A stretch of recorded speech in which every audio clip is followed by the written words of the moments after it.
So, the political compass. What is that? Welcome everybody to IoT Politics, the channel where we discuss everything politics. Want to get into politics? This is a place for you. The idea of this channel stems from the fact that a lot of people no longer trust much of the media. If you want to keep up on political news and events through the comfort of your phone, make sure to subscribe, as we literally have 0 subscribers as of posting this video. And it's free. Since you are astute, you'll notice this is a brand new channel, so any and all support, advice, and maybe criticism is appreciated. And because we are so new, we would of course like to answer any and all requests regarding political topics you want an in-depth and truthful perspective on. Basically, you ask, I research, and I answer. Today's topic will be on the political compass. As a channel that wishes to educate the viewer on political events, it seemed appropriate to help the viewer understand where they land politically and provide a little clarity on certain words the media likes to abuse. What does the left mean? What about the right? Authoritarian? Libertarian? Socialist? Conservative? Honestly, I didn't really know either. And trust me, the research for this video took a while, but stick around to find out. But first, a disclaimer. This video is a simplification of politics as a whole. Ideologies overlap and hold all sorts of beliefs which could be part of all 4 quadrants. So first, what is a political compass? Here it is. It is a sort of tool used to represent different beliefs. One side believes in this and the other side believes in that. And the further along you go along the axis, the more extreme the beliefs become. There are many different iterations of the compass. We will be looking at this one for this video. Let's look at the horizontal axis first. We can see that there are labels called the left and the right. I promise they don't just mean the direction of the arrows. What do they mean?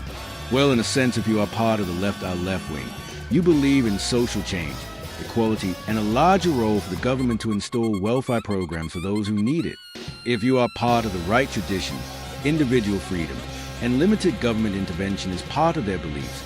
They also believe in a free market, which is an economic system in which prices are determined by unrestricted competition between privately owned businesses.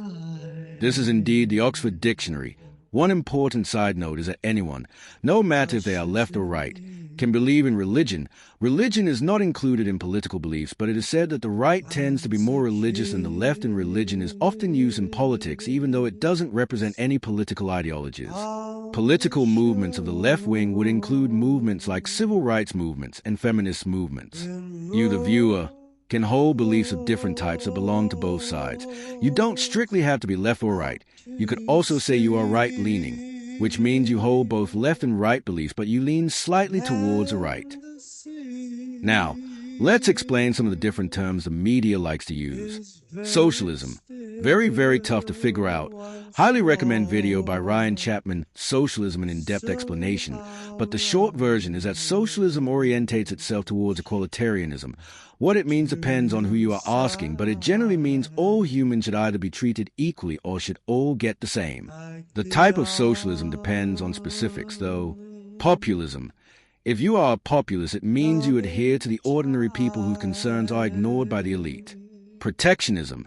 It's basically protecting domestic industry from foreign competition. Trump putting tariffs on other countries would count as protectionism because it's raising foreign prices, which means it might be cheaper to buy from American-owned companies. Autocratic. An autocratic leader is a leader with absolute power. Dictator. A dictatorship is an autocratic government with all the power. Oligarch. Now, this is a term that's been used a lot more recently. Basically means a small group of people have control over a country through wealth, political influence, etc. I don't have any more examples. Anarchism. I've been writing for a while now, so I'll just copy and paste a definition from Google: a state of disorder due to absence or non-recognition of authority or other controlling systems. Fascism. Political ideology characterized by dictatorial power, forcible suppression of opposition, and strong regimentation of society and the economy. Communism. Individual people do not own land, factories, or machinery. Instead, the government or the whole community owns these things. Everyone is supposed to share the wealth that they create. Centrist. Someone who has moderate political views or politics. Well, they represent the extremes of both sides. It was tricky to pinpoint exactly what the far left believes in because there are many different far left's ideologies. Examples would be from beliefs like communism to anarchy, but you can have different types who could be considered right, like anarcho-capitalism or anarcho-communism.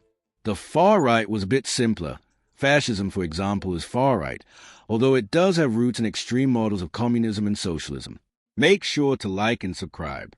Finally, we can start talking about the up and down arrows of the compass. As you can see, the up arrow point towards the authoritarian direction, whereas the down arrow points towards a liberal direction. Authoritarian.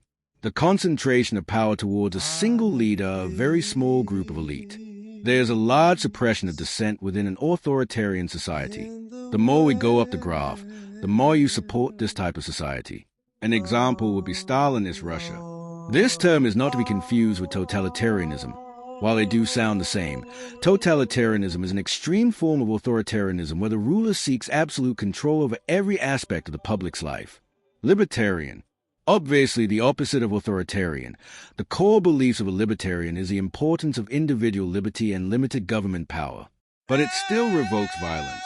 I wasn't able to find an example of a truly libertarian society, so I guess it hasn't happened yet. Anarchy wouldn't really be considered as lib because they refute even the existence of a government. So one might think that libertarian is the opposite of authoritarian. Guess what? It ain't. I know it's weird, but the opposite of libertarian is actually conservatism. Conservatism favors established traditions, social hierarchies, and values. Finally, let's use some real-life example. Republicans versus Democrats. Now that you know what the left and right mean, the Republicans are right and the Democrats are left. The next term will be progressive. If you are progressive, it means you support social reform and advancements. You want things to change. My first thought was that this was the opposite of conservative, but I have found an article refuting what I just said. It will be in the description if you guys want to check it out and see if you agree with it for yourself. Now the rest is up to you.